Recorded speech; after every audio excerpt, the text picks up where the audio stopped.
Students, आज का जो इम्पोर्टेंट न्यूज है उनको हम डिस्कस करेंगे। फर्स्ट न्यूज है वेस्ट एशिया कन्फ्लिक्ट के इकोनॉमिक इम्पैक्ट के बारे में। मिनिस्ट्री ऑफ फाइनेंस के द्वारा एक रिपोर्ट को रिलीज किया गया जिसमें उन्होंने मेंशन किया है कि मार्च मंथ के दौरान में हमारा जो इकोनॉमिक ग्रोथ है उसमें स्लो डाउन ऑब्जर्व हुआ है वेस्ट एशिया के कन्फ्लिक्ट की वजह से। तो स्टूडेंट्स, ये वेस्ट एशिया का जो कन्फ्लिक्ट है सिर्फ हमारा जो इम्पोर्ट है स्पेशली ऑयल एंड गैस उसी में डिस्टर्बेंस को नहीं क्रिएट किया है, और भी काफ़ी सारे ऐसे एरियाज हैं जहाँ पे लार्जर वे के अंदर में इम्पैक्ट है उसको ऑब्जर्व किया गया। तो मिनिस्ट्री ऑफ फाइनेंस का रिपोर्ट के अंदर में मेंशन है। फर्स्ट ऑफ ऑल आप देखिए कि हमारा जो इम्पोर्ट है उसको यहाँ पे इम्पैक्ट हुआ है, जिसमें ऑयल एंड गैस है वो लार्जर वे के अंदर में कंट्रीब्यूट किया करते हैं। ऑयल एंड गैस के अलावा भी ऐसे काफ़ी सारे सेक्टर्स हैं जो कि उन्हीं ऑयल एंड गैस के ऊपर में डिपेंड करते हैं फ्यूल के अलावा, जैसे कि फर्टिलाइजर्स हैं, सिरेमिक इंडस्ट्री का जो सेक्टर है उनको भी यहाँ पे इम्पैक्ट है वो हुआ है। गुजरात के अंदर में एक टाउन है जिसका नाम है मोरबी। मोरबी का जो टाउन है जो कि सिरेमिक इंडस्ट्री के लिए काफ़ी ज़्यादा फेमस है, और जो प्रोपेन एंड नेचुरल गैस है उसको उनके द्वारा यूज किया जाता है। तो वेस्ट एशिया से वहाँ पे गैस का जो सप्लाई है उसमें डिस्टरबेंस हुआ। तो आप देखिए कि जो सिरेमिक का जो सेक्टर है उसमें जो प्रोडक्शन है वो रोक दिया गया था मोरबी टाउन के वहाँ पे। सेकंड, अगर हम बात करें इंपोर्ट के अलावा जो इम्पैक्ट है वो इन्वेस्टमेंट सेक्टर के अंदर में हुआ है। वेस्ट एशिया की काफ़ी सारे ऐसे कंट्रीज हैं जिनके साथ में हमने जो फ्री ट्रेड एग्रीमेंट है उसको साइन भी किया है, जैसे कि रिसेंटली दिसंबर मंथ के दौरान में ओमान के साथ में हमने एफटीए है उसको साइन किया था। यूनाइटेड अरब अमीरात के साथ में ऑलरेडी हमारा जो एफटीए है वो एग्जिस्ट करता है। और गल्फ कोऑपरेशन काउंसिल के ये जो 6 कंट्रीज हैं इनके साथ में हमारा एफटीए के रिगार्डिंग में जो डिस्कशन भी है। तो आप देखिए कि मल्टीपल कंट्रीज के साथ में हमारा लार्जर वे के अंदर में इकोनॉमी का इम्पैक्ट है, जो इन्वेस्टमेंट वहाँ से आया करता है उसको यहाँ पे डिस्टरबेंस हुआ वेस्ट एशिया के कन्फ्लिक्ट की वजह से। थर्ड जो सेक्टर यहाँ पे बताया गया है वो बताया गया है रेमिटेंस का। हमारी हमारे इंडियन ओरिजिन के काफ़ी सारे ऐसे लोग हैं जो कि इन वेस्ट एशियन कंट्रीज़ के वहाँ पे रहा करते हैं बेटर लाइवलीहुड के लिए, बेटर जॉब अपॉर्चुनिटीज़ की वजह से। और रेमिटेंस के अंदर में जो पैसा है वो इंडिया को वापस से भेजा करते हैं, जो कि आप देखिए कि हमारा जो करंट अकाउंट का जो सेक्टर है जो लार्जर वे के अंदर में डेफिसिट के अंदर में हुआ करता है, इकोनॉमी के अंदर में आप इसको रीड करोगे तो करंट अकाउंट जो डेफिसिट है उसको भी रिड्यूस करने में हेल्प करता है। रेमिटेंस के थ्रू जो पैसा भेजा जाता है हमारे जो इंडियन ओरिजिन के पर्सन हैं उनके द्वारा। तो बेसिकली रेमिटेंस के थ्रू जो पैसा है वो भी यहाँ पे कम आया है, तो उसको भी यहाँ पे मेंशन किया गया। क्या हमारे जो सभी सेक्टर्स हैं उन्हीं को इम्पैक्ट हुआ है या कुछ ऐसे भी एरियाज हैं जिसमें कुछ प्रोग्रेस है वो यहाँ पे ऑब्जर्व किया गया। फर्स्ट ऑफ ऑल जो प्रोग्रेस है वो व्हीकल रजिस्ट्रेशन के बारे में है कि व्हीकल्स का जो रजिस्ट्रेशन है वो मार्च मंथ के दौरान में इंक्रीज यहाँ पे हुआ है।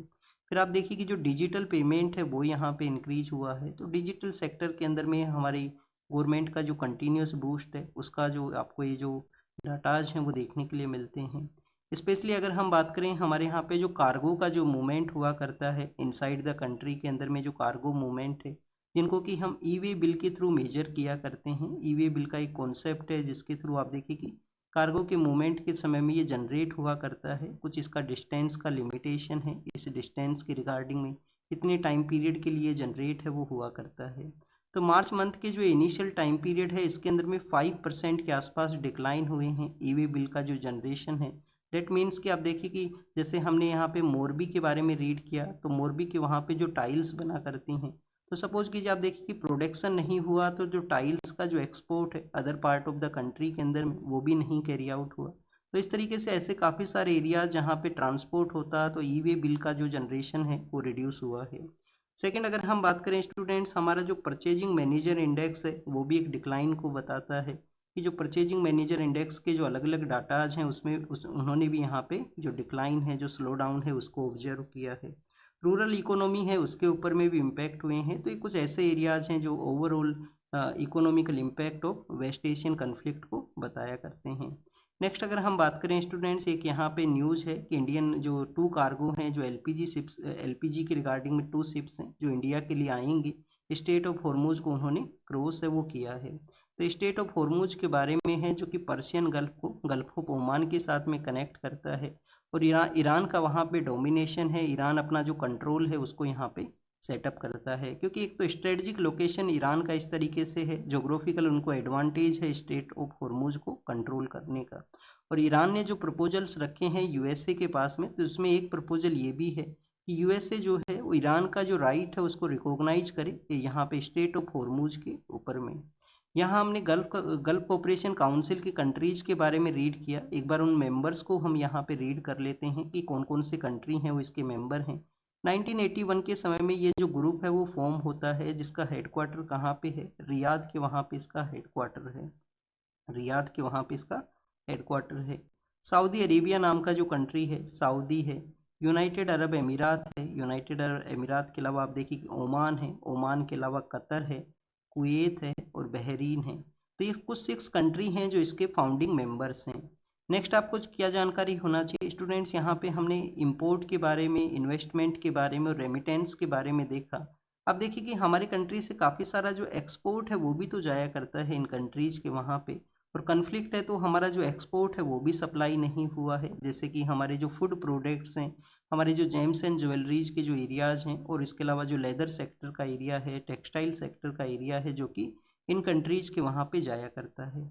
जो वेस्ट एशियन कंट्रीज़ हैं वहाँ से काफ़ी सारे ऐसे लोग हैं जो कि हमारे यहाँ पे मेडिकल ट्रीटमेंट के लिए आते हैं, स्पेशली केरल के वहाँ पे। तो आप देखिए कि वो मेडिकल ट्रीटमेंट के अंदर में उन लोगों का आना है वो नहीं हो सका इस कन्फ्लिक्ट में।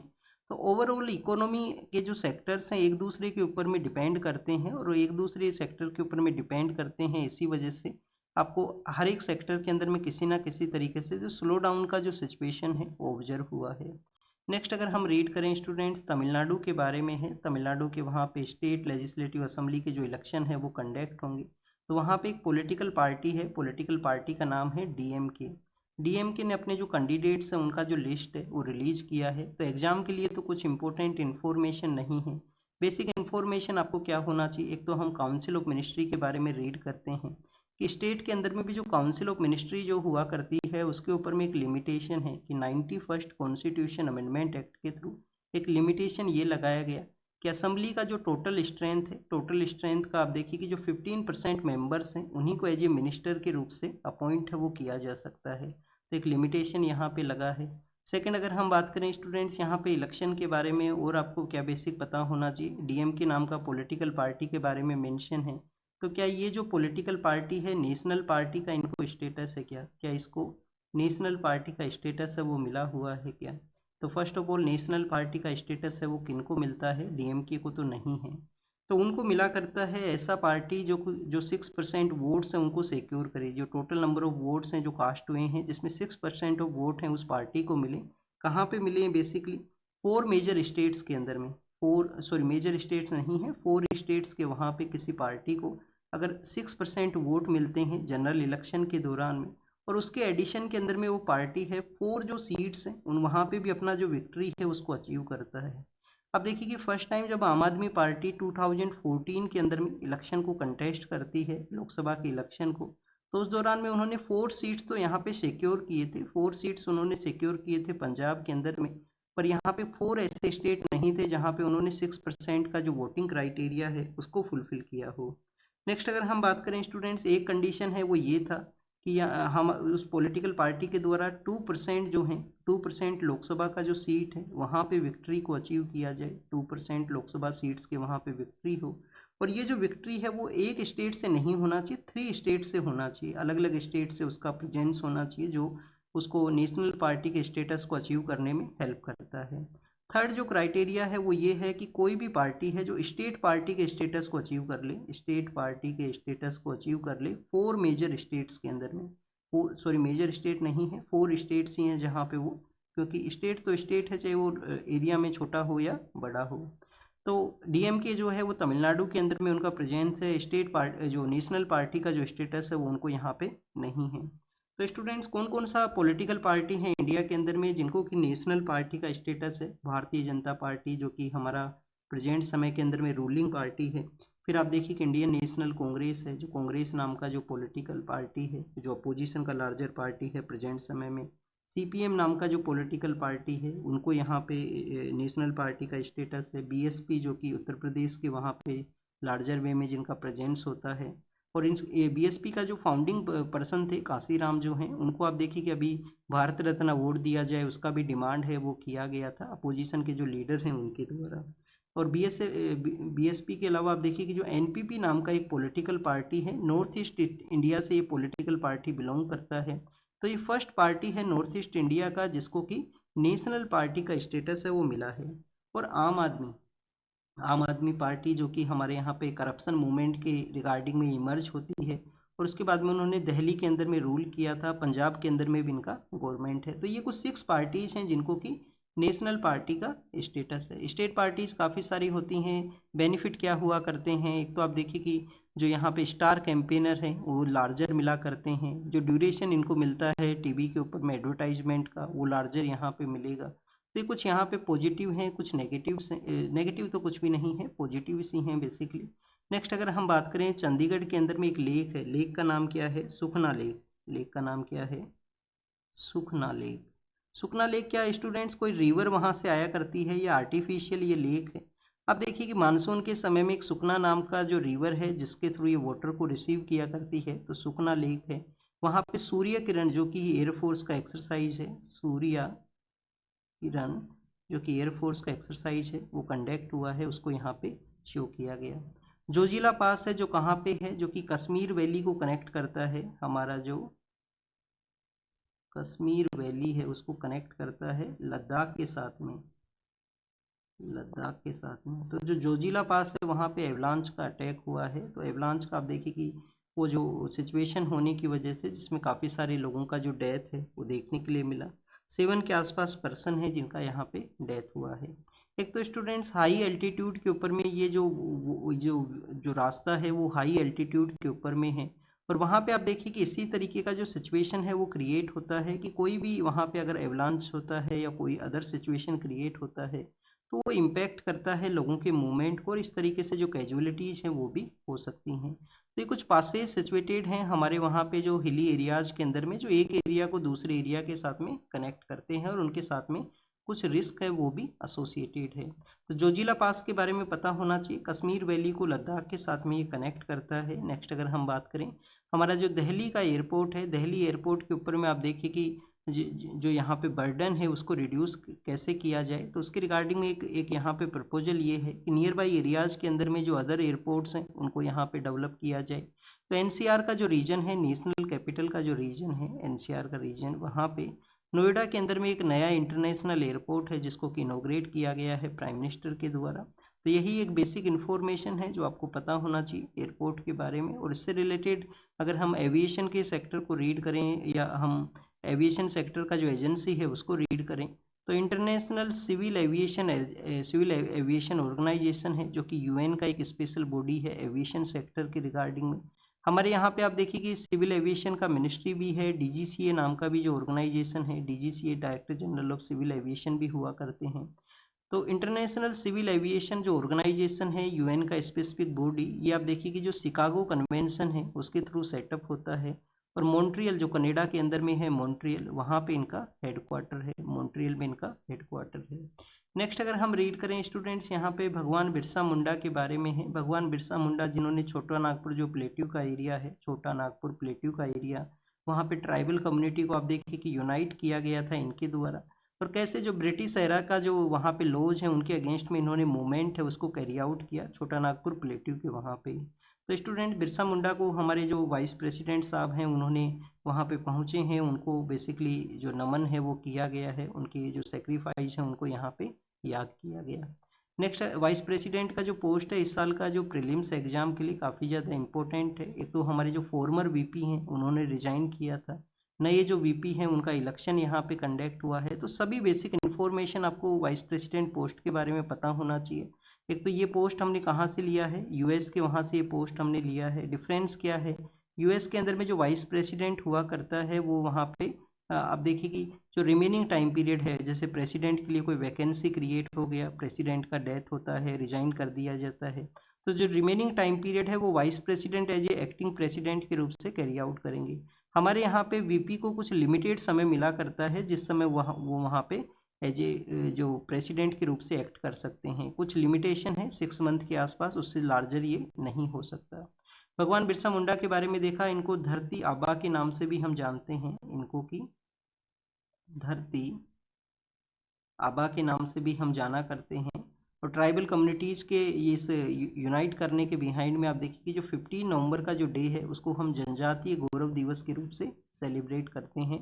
हमारे काफ़ी सारे ऐसे ट्राइबल लीडर्स थे जिन्होंने लोगों को यूनाइट किया था, ट्राइबल कम्युनिटी के लोगों को, जिसमें आप देखिए कि अल्लूरी सीतारामा राजू हैं जो कि रंपा रिबेलियन को कैरी आउट करते हैं। राजस्थान में गोविंद गुरु हुआ करते थे जिन्होंने संप सभा का इस्टेब्लिशमेंट किया था। और सदर्न पार्ट ऑफ राजस्थान के अंदर में जो भील कम्युनिटी है, जो ग्रासिया कम्युनिटी है, उनको लोगों को उन्होंने यूनाइट किया।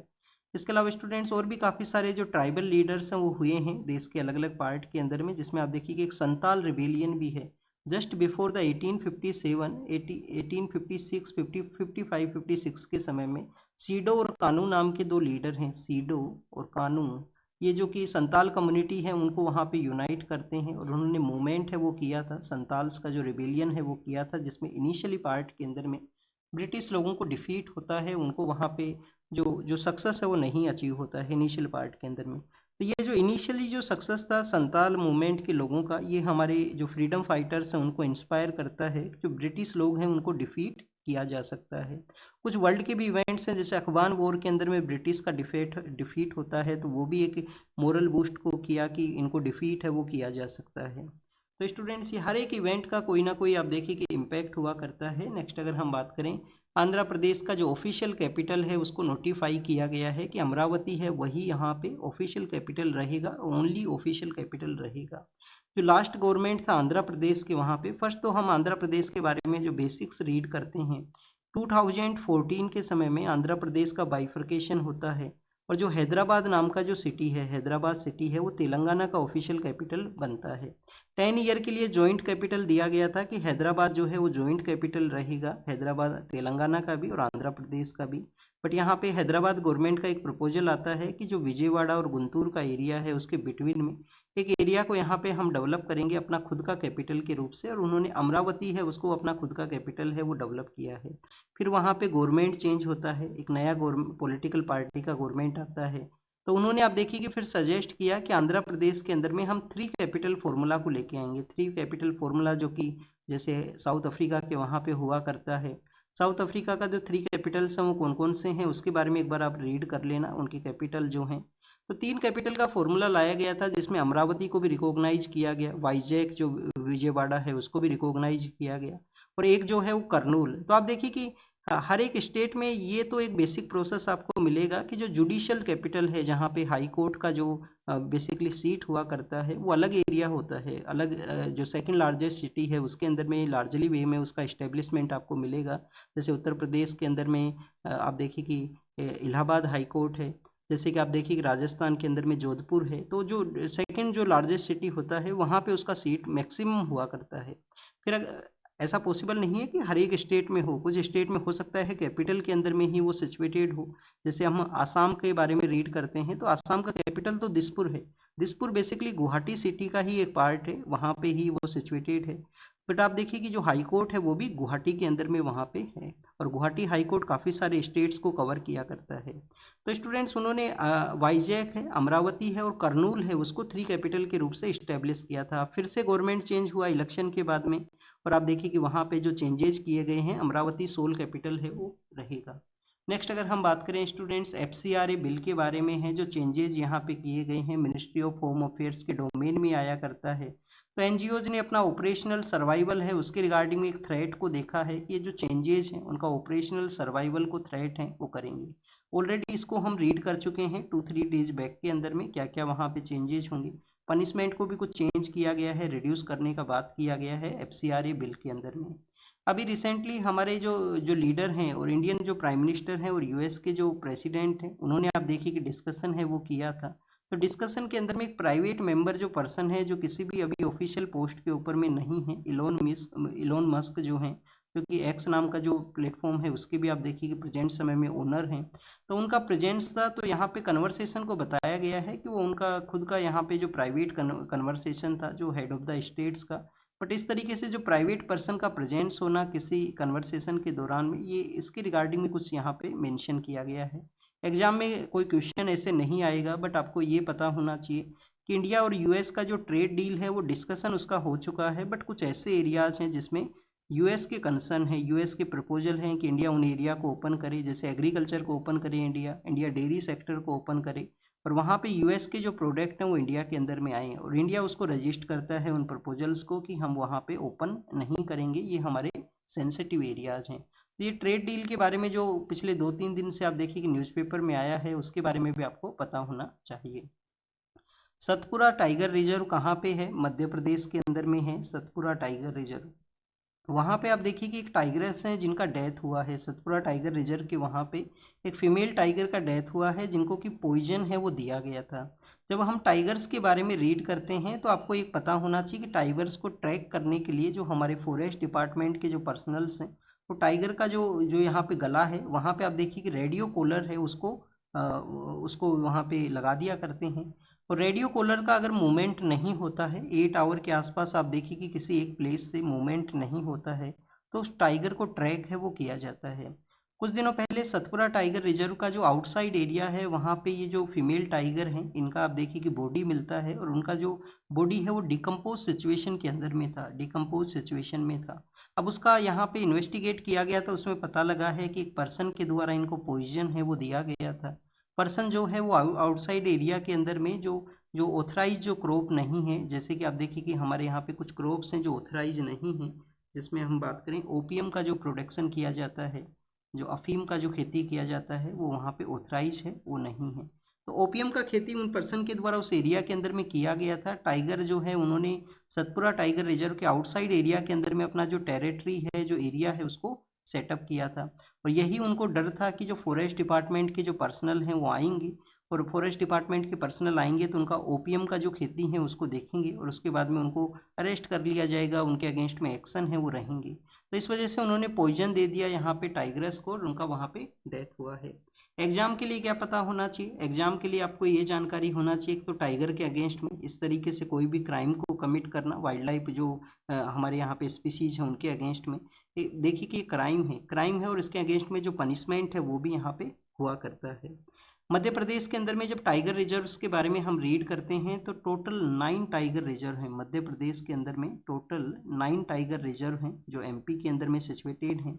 एक तो 8 ऐसे टाइगर रिजर्व हैं जो नोटिफाई किए गए हैं। माधव नेशनल पार्क जो है वहाँ पे भी आप देखिए कि टाइगर रिजर्व है, बट उसको अभी मध्य प्रदेश गवर्नमेंट है वो नोटिफाई नहीं करता है, एनटीसीए ने तो उसको रिकॉग्नाइज किया है। तो पहले हम 8 टाइगर रिजर्व्स को देखते हैं, और माधव के बारे में हमने आपको मेंशन किया। कान्हा है फर्स्ट, आप देखिए कि कान्हा है, कान्हा के अलावा सेकंड है बांधवगढ़, सेकंड है बांधवगढ़। थर्ड है स्टूडेंट्स पेंच का जो एरिया है पेंच टाइगर रिजर्व है। फोर्थ आप देखिए कि पन्ना है। क्या केन बेतवा की वजह से पन्ना का ही कुछ एरिया सबमर्ज हो सकता है क्या? ये कमेंट सेक्शन के अंदर बताना, आपका होमवर्क है। केन बेतवा रिवर्स के जो वहाँ पे इंटरलिंकिंग की वजह से। फिर आप देखिए कि सतपुरा है जहाँ पे इंसिडेंट हुआ है, सतपुरा है। सतपुरा के अलावा स्टूडेंट संजय डोबरी है, संजय डुबरी है, संजय डोबरी है। फिर अगर हम बात करें राता पानी है, राता पानी है। राता पानी के अलावा वीरांगना दुर्गावती का जो पार्क है जो रिसेंटली ही रिकॉग्नाइज हुआ है, जो गोंड क्वीन था वीरांगनी दुर्गावती, तो वीरांगनी दुर्गावती जो टाइगर रिजर्व है वो भी है। और माधव जो यहाँ पे रिजर्व है उसके बारे में हमने देखा, ऑफिशियली उसको रिकॉग्नाइज कर दिया गया है, मध्य प्रदेश गवर्नमेंट ने अभी उसको नोटिफाई नहीं किया है। लास्ट ईयर के दौरान में आप देखिए कि 2018 के समय में जो ट्रांसलोकेशन है वो भी स्टार्ट हुआ था, टाइगर्स को एक स्टेट से अदर स्टेट के अंदर में ट्रांसलोकेट किया गया था। तो मध्य प्रदेश से उड़ीसा के लिए फर्स्ट टाइम वहाँ पे एक स्टेट से दूसरे स्टेट के लिए जो टाइगर्स हैं उनका वहाँ पे ट्रांसलोकेशन होता है। इनसाइड एरियाज के अंदर में अगर हम रीड करें तो सरिस्का जो टाइगर रिजर्व है जिसमें टाइगर्स का संख्या डिक्लाइन हो गया था 2005-6 के समय में। रणथंबोर जो कि राजस्थान के ईस्टर्न पार्ट के अंदर में है, सरिस्का जो कि अलवर डिस्ट्रिक्ट के अंदर में है। तो रणथंबोर टाइगर रिजर्व से वहाँ से जो सरिस्का के लिए जो भेजे गए थे कुछ टाइगर्स, बट एक स्टेट से दूसरे स्टेट में रीड करें तो मध्य प्रदेश से उड़ीसा के लिए गए हैं 2018 में। और 17 का जो प्रीलिम्स था उसके अंदर में यूपीएससी ने क्वेश्चन है वो पूछा था ट्रांसलोकेशन के बारे में। हमारे यहाँ पे टाइगर रिजर्व्स का जब संख्या कैलकुलेट होता है तो हाईएस्ट जो संख्या है वो भी मध्य प्रदेश के वहाँ पे ही है। जैसे हम फॉरेस्ट के बारे में रीड करते हैं तो उसका भी लार्जर एरिया मध्य प्रदेश के अंदर ही है। ग्रेट इंडियन बस्टर्ड के बारे में है, जो कि क्रिटिकली एंडेंजर्ड है, मोस्टली क्रिटिकल एंडेंजर्ड है। आप देखिए कि इनका जो संख्या है वो काफ़ी कम है, 40-50 के आसपास इनका संख्या है। राजस्थान का स्टेट बर्ड है और डेजर्ट नेशनल पार्क जो राजस्थान के वेस्टर्न पार्ट के अंदर में है वहाँ पे ये पाए जाते हैं। क्या इनका कैरेक्टरिस्टिक फीचर है, एक तो आप देखिए कि हैवीएस्ट बर्ड हैं जो फ्लाई करते हैं, हैवीएस्ट बर्ड हैं जो फ्लाई किया करते हैं। तो स्टूडेंट्स एक तो इनका वजन ज़्यादा है, फ्रंटल जो विजन है, जो सामने देखने का जो विजन है वो काफ़ी नैरो है। तो काफ़ी बार जो पावर लाइंस हैं जो ट्रांसफ़र हुआ करती हैं वेस्टर्न राजस्थान से, तो उनके अंदर में इनका कोलिजन होता है और उनका डेथ हुआ करता है। काफ़ी बार गवर्नमेंट के द्वारा सजेस्ट किया गया है, कोर्ट के द्वारा, कि पावर लाइंस के ऊपर में डिफ्लेक्टर लगाए जाएं जिससे कि डिटेक्ट कर सकें जो कि ग्रेट इंडियन बस्टर्ड हैं। अब एक ग्रेट इंडियन बस्टर्ड है जिसका जिसका जो नया जो चिक है उसका जन्म हुआ है कच्छ के, वहाँ पे गुजरात के अंदर में इनका जन्म हुआ है, क्योंकि वहाँ पे उनको ले जाया गया था। तो हैचिंग का प्रोसेस गुजरात में हुआ है काफ़ी सालों बाद में। आईयूसीएन स्टेटस हमने देखा क्रिटिकल एंडेंजर्ड, राजस्थान का स्टेट बर्ड है। सेकंड आप देखिए कि जो एरिड एरिया है, सेमी एरिड एरियाज हैं, वहाँ पे इनका प्रेजेंस है वो होता है। एरिड एरिया और सेमी एरिड एरिया के वहाँ पे इनका प्रेजेंस है वो होता है। संख्या कम हुआ है बट फिर से कुछ पॉजिटिव न्यूज आया है कि यहाँ पे नया जो जो चिक है उसका जन्म हुआ। सीएपीएफ बिल के बारे में है, जिसको कि रिटायर्ड जो सीएपीएफ से रिलेटेड जो पर्सनल हैं वो अपोज करते हैं और ये कहते हैं कि बेसिकली जो उनका जो सीएपीएफ के जो लोग हैं जिनका यहाँ पे जो करियर प्रोग्रेस के अंदर में होना चाहिए था, उनको बेटर अपॉर्चुनिटीज होना चाहिए था, वो नहीं मिलेगा इस बिल के थ्रू में। पर कोर्ट ने भी आप देखिए कि 2015 के समय में एक जजमेंट के अंदर में ऑब्जर्व किया था कि हमें प्रोग्रेसिव वे के अंदर में आईपीएस ऑफिसर्स का जो यहाँ पे डेपुटेशन है सीएपीएफ फोर्सेज के अंदर में उसको रिड्यूस करना है, क्योंकि सीएपीएफ की जो खुद के ऑफिशियल्स हैं उनको यहाँ पे जो बेटर अपॉर्चुनिटीज मिलना चाहिए एक एक्सपीरियंस के बाद में, उनको जो उनका फोर्सेज है उसको हेड किया जाए। तो ये तो आप देखिए कि सर्विस का जो एक दूसरे का डिमांड है कि उनको मोर प्रेफरेंस रहे, आईएएस आईपीएस ऑफिसर्स को जो ज़्यादा प्रेफरेंस दिया जाता है। काफ़ी बार एक फाइनेंस सेक्रेटरी के रिगार्डिंग में भी डिस्कशन हुआ करता है कि फाइनेंस सेक्रेटरी कोई आईएएस ऑफिसर नहीं होना चाहिए, रेवेन्यू सर्विस से रिलेटेड जो पर्सनल है वो होना चाहिए। तो लार्जर वे के अंदर में सर्विसेज का मोर जो अपॉर्चुनिटीज़ हैं उनके बारे में है। गवर्नमेंट बिल लेके आया है जिसको अपोज भी किया गया। बिल के अंदर में क्या सजेस्ट किया गया है कि आईजी जो इंस्पेक्टर जनरल का जो पोस्ट है 50% पोस्ट है वो आईपीएस ऑफिसर्स के पास में रहेंगे। 67% जो एडीजी हैं, एडिशनल जो डायरेक्टर जनरल हैं, उनका पोस्ट है। और आप देखिए कि स्पेशल जो डीजी हैं या जो स्पेशल डीजी हैं या डीजी हैं किसी भी फोर्स का, उसका 100% जो पोस्ट है वो आईपीएस ऑफिसर्स के पास में रहेंगे सीएपीएफ के अंदर में। अब ये तो बेसिकली यहाँ पे बता दिया गया बिल के अंदर में। प्रेजेंट समय में जो संख्या है वो डिफरेंट है, यहाँ पे जो हाईएस्ट ऑफिशियल्स का जो अपॉइंटमेंट है आईपीएस के थ्रू में। कोर्ट का जजमेंट हमने देखा। तो बेसिक क्वेश्चन है कि सीएपीएफ के अंदर में कौन कौन सी फोर्सेज हैं वो आया करती हैं। एक तो आप देखिए कि हमारा जो बीएसएफ है, बीएसएफ जो कि India Pakistan India Bangladesh area को प्रोटेक्शन प्रोवाइड करता है। बीएसएफ के अलावा स्टूडेंट जो हमारे इंडस्ट्रियल एरियाज हैं, जैसे कि हमारा एम्बेसी का एरिया है, कोई आपको यहाँ पे कोई गवर्नमेंट बिल्डिंग है, कोई पीएसयू है, तो सीआईएसएफ का जो फोर्स होता है। सीआईएसएफ के अलावा सीआरपीएफ है, CR central reserve police force जो कि इंटरनल सिक्योरिटी के लिए है, जो हमारा जो जो नक्सल अफेक्टेड एरिया है वहाँ पे भी इनका प्रेजेंस होता है। एसएसबी है, सशस्त्र सीमा बल है, जो कि नेपाल और भूटान बॉर्डर को सिक्योरिटी प्रोवाइड करता है। और इंडिया और चाइना का जो बॉर्डर है वहाँ पे आईटीबीपी नाम का जो फोर्स है। तो ये कुछ फोर्सेज हैं जो सीएपीएफ में आया करती हैं। उनकी हेड करने के रिगार्डिंग में ये जो हाईएस्ट ऑफिशियल्स हैं, जिसमें आईपीएस ऑफिसर्स को डेपुटेशन पे लाया जाता है, तो उसी के बारे में ये है कि सीएपीएफ के लोगों का डिमांड है कि उन्हीं के लोगों को यहाँ पे प्रमोट किया जाए। वो उस उनका जो सर्विस का वर्किंग प्रोसेस है उसके बारे में जानते हैं, उसके बारे में बेटर वो अवेयर हुआ करते हैं।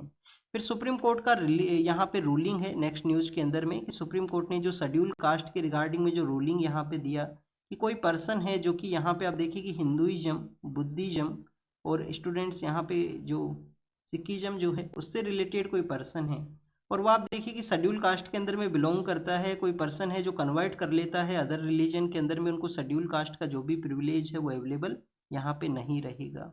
तो ये केस है, केस के अंदर में मेडिगा नाम का जो कम्युनिटी है जो आंध्र प्रदेश के, वहाँ पे मदिगा नाम का जो कम्युनिटी है उसके पर्सन ने ये केस फाइल किया था। उन्होंने क्रिश्चियनिटी के अंदर में कन्वर्ट किया और बाद में उन्होंने डिस्क्रिमिनेशन के जो एलिगेशंस लगाए, तो कोर्ट के द्वारा ये ऑब्जर्व है वो किया गया है शेड्यूल कास्ट ऑर्डर्स के रिगार्डिंग में।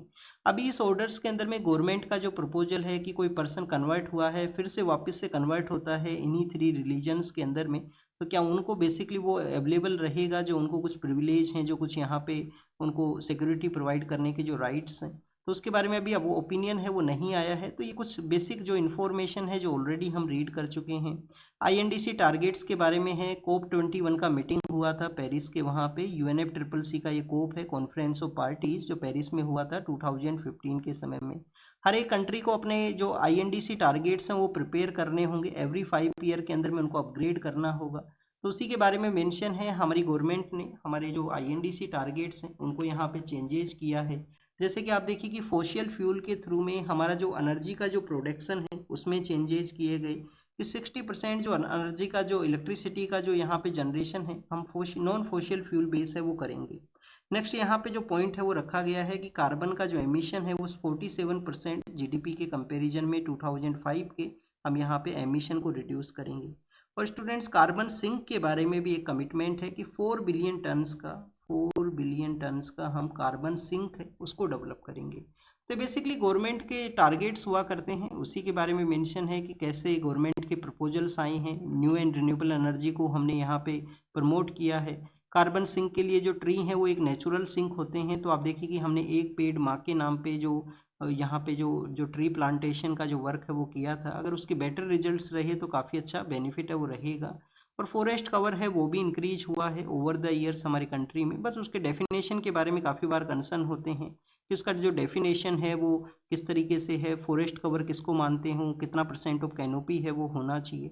तो उसके बारे में लिटिल बिट आप देखिए कि कंसर्न्स हुआ करते हैं, चेंजेज हुआ करते हैं। नेक्स्ट अगर हम बात करें वेस्ट एशिया के बारे में है, वेस्ट एशिया के रिगार्डिंग में पाकिस्तान ने एक डिस्कशन को होस्ट करने के लिए कहा है। पाकिस्तान जो है वो सऊदी अरेबिया के जो लीडर हैं, टर्की के जो लीडर हैं, सऊदी हैं, टर्की हैं, इजिप्ट हैं, जो सऊदी हैं, टर्की हैं, इजिप्ट हैं, उनके लीडर से डिस्कशन करेगा। आप देखिए कि रिसेंटली जो यूएसए एंड ईरान का जो कन्फ्लिक्ट है जिसमें भी पाकिस्तान ने अपने मीडिएशन को बताया था, तो पाकिस्तान का जो मीडिएशन है जिसके अंदर में उनके जो जो वहाँ पे फील्ड मार्शल नाम से जो मिलिट्री के जो हेड हैं उनका आप देखिए कि डिस्कशन के अंदर में इंगेजमेंट है। तो क्या शो करता है कि एक कंट्री है जिसका जो जो डिफेंस का जो पर्सनल है, डिफेंस का जो हाईएस्ट ऑफिसर है, उसका उसका उस कंट्री का फॉरेन पॉलिसी के अंदर में एंगेजमेंट। डेट मीन्स कि कोई कंट्री है जो कि कम्प्लीटली आर्मी का कंट्री है, आर्मी उस कंट्री को रूल किया करती है। पॉलिटिकल अथॉरिटीज़ हैं वो आप देखिए कि नेम सेक के लिए हैं वहाँ पे, जैसे टाइटलर हेड हैं। नेक्स्ट अगर हम बात करें स्टूडेंट्स, रशियन जो ड्रोन है जिन्होंने यूक्रेन के वहाँ पे इम्पैक्ट किया है, तो उसके बारे में मेंशन किया गया। यूक्रेन के वहाँ पे इम्पैक्ट के बारे में, डेथ हुआ है लोगों का और जो कैजुअलिटीज़ हुई हैं, डैमेज हुआ है। इजराइल का जो आप देखिए कि फोर्सेज हैं, इजरायली डिफेंस फोर्सेज ने कुछ कुछ जर्नलिस्ट लोग हैं उनको भी टारगेट किया है, कुछ जर्नलिस्ट लोगों का भी जो डेथ है वो हुआ है। तो उसको यहाँ पे कंडेम के रूप से देखता है जो हमारा जर्नलिज्म का जो मीडिया सेक्टर है उसको। यहाँ पे लेबनान से रिलेटेड कुछ जर्नलिस्ट थे जिनका कि आप देखिए कि अभी कल के दिन ही काफ़ी जो वॉर के रिगार्डिंग वो रिपोर्ट किया करते थे, उनका डेथ वहाँ पे हुआ इजरायली जो स्ट्राइक है उसके अंदर में। कुवैत का जो एयरपोर्ट है उसके ऊपर में ड्रोन अटैक हुआ है, तो उसके बारे में मेंशन है। रडार सिस्टम का यहाँ पे डैमेज हुआ है। और यूएस के बारे में मेंशन किया गया, यूएस का जो स्ट्राइक्स हैं उन सभी के बारे में यहाँ पे ईरान से रिलेटेड है। इजराइल का जो लेबनान के अंदर में जो स्ट्राइक्स हैं उसके बारे में है। लेबनान के वहाँ पे आप देखिए कि हजीबुल्लाह नाम का ऑर्गेनाइजेशन रहा करता है जो कि ईरान को सपोर्ट करता है, ईरान के साथ में एक रिलेशन है उसको सेटअप करता है। और वहाँ पे एक लितानी नाम का भी एक नदी है, लितानी, जो सदर्न पार्ट के अंदर में है। उस लितानी रिवर को क्रॉस नहीं किया जाता था इजरायली डिफेंस फोर्सेज के द्वारा। 2006 का एक एग्रीमेंट है कि इजरायली फोर्सेज वहाँ से साउथ के लिए विड्रोवल करते हैं, जिसको कि आप देखिए ब्लू लाइन भी बोलते हैं, लेबनान और इजराइल का जो वहाँ पे जो बॉर्डर एरिया है। तो उसकी उसी के बारे में ये मेंशन है कि अब यहाँ पे इजरायली फोर्सेज इनसाइड एरिया के अंदर में गए हैं, वहाँ पे ऑपरेशंस उन्होंने चलाया है। ट्रंप का जो नेक्स्ट टारगेट है वो क्यूबा हो सकता है, क्यूबा जो कि कैरेबियन जो कंट्रीज है वो वहाँ पे है, ग्रेटर एंटिली जिसको बोला करते हैं क्यूबा को। शुगर का प्रोडक्शन काफ़ी लार्जर वे के अंदर में वहाँ पे होता है। और एक कम्युनिस्ट कंट्री है जिस पे रेस्ट्रिक्शंस है यूएसए के पिछले कुछ समय से, जिसकी वजह से वहाँ पे उनका जो पावर सेक्टर है जिसमें भी डैमेज हुआ है। यूएस और क्यूबा का कन्फ्लिक्ट रहा है, बट आप देखिए कि 2016 के समय में यूएस के जो प्रेसिडेंट थे वो क्यूबा के साथ में डिस्कशन करते हैं और रिलेशंस को इम्प्रूव करते हैं उस दौरान में। यमन के अंदर में जो होतीज हैं जो कि ईरान को सपोर्ट करते हैं, होतीज ने मिसाइल अटैक किया है, इजराइल का जो मिलिट्री है वहाँ पे और रेड सी के ऊपर में एक डोमिनेशन है, तो हो सकता है कि होतीज रेड सी के अंदर में भी कोई कंट्रोल को सेटअप करें जो वहाँ पे स्मूथ मूवमेंट है पिछले कुछ समय से उसको यहाँ पे इम्पैक्ट हो। द हिंदू का जो संडे का न्यूज़पेपर है उसके अंदर में आप देखिए कि फोटोज के थ्रू कुछ जो एरिया है, कुछ न्यूज़ है उसको शो किया जाता है। राजस्थान का जो मेवाड़ का जो एरिया है, मेवाड़ आप देखिए कि राजस्थान का जो सदर्न पार्ट है वहाँ पे हुआ करता है। तो राजस्थान का जो मेवाड़ है, मध्य प्रदेश का जो मालवा है, मेवाड़ और मालवा का जो एरिया है जहाँ पे हमारे कंट्री के अंदर में ओपीएम का जो प्रोडक्शन है उसको अलाउ किया गया है। ओपीएम का जो प्रोडक्शन जो कि ऑथराइज नहीं है उसको वहाँ पे अलाउ किया जाता है। 85% जो ओपीएम का प्रोडक्शन है उसी एरिया से हुआ करता है और लाइसेंस वहाँ पे मिला करता है। जो फार्मर्स उनको आप देखिए किस तरीके से जो जो यहाँ पे अलाउ करने के रिगार्डिंग में जो राइट्स मिले हैं कि ओपीएम का इस तरीके से जो निकाला जा सकता है उसको यूज हम कैप्सूल मेकिंग सेक्टर में किया करते हैं। कौन लाइसेंस देता है? सेंट्रल ब्यूरो ऑफ नारकोटिक्स है। सेंट्रल ब्यूरो ऑफ नारकोटिक्स जो यहाँ पे लाइसेंस इश्यू करता है ओपीएम का जो खेती है, एग्रीकल्चर प्रैक्टिस है उसके रिगार्डिंग में। तो ये कुछ बेसिक इन्फॉर्मेशन था आज के न्यूज़पेपर के अंदर में। मध्य प्रदेश में मालवा के अंदर में हम नीमच का एरिया है, मंदसौर का एरिया है उसको काउंट करेंगे। राजस्थान के अंदर में हम बेसिकली जो यहाँ पे हाड़ौती रीजन है उसको भी कैलकुलेट करते हैं जहाँ पे ऑथराइज है सेंट्रल ब्यूरो ऑफ नारकोटिक के द्वारा, जिसमें झालावाड़ है, कोटा का एरिया है। और आप देखिए कि वही एरिया जिसमें चित्तौड़गढ़ भी यहाँ पे काउंट होगा क्योंकि चित्तौड़गढ़ का भी जो पार्ट है वो वहाँ पे कोटा के साथ में सिचुएटेड है जहाँ पे रावत भाटा नाम का जो प्लांट है, जो न्यूक्लियर प्लांट है हमारा। तो ये कुछ बेसिक इन्फॉर्मेशन था आज के न्यूज़पेपर के बारे में। रीड करना, रिवाइज करना, जो होमवर्क दिया गया है उसको कमेंट सेक्शन के अंदर में बताना और नोट्स बनाना। स्टूडेंट्स नोट्स बनाओगे जो और उनको बार बार रिवाइज करोगे तो ये बेनिफिट करेगा। आप हमारा टेलीग्राम चैनल ज्वाइन कर सकते हो। टेलीग्राम चैनल के ऊपर हम क्वेश्चंस को डिस्कस करते हैं, तो उसको आप ज्वाइन कीजिए। आपको ये बेटर लगा हो तो अपने किसी फ्रेंड के साथ में भी शेयर करना। Thank you students, thank you very much.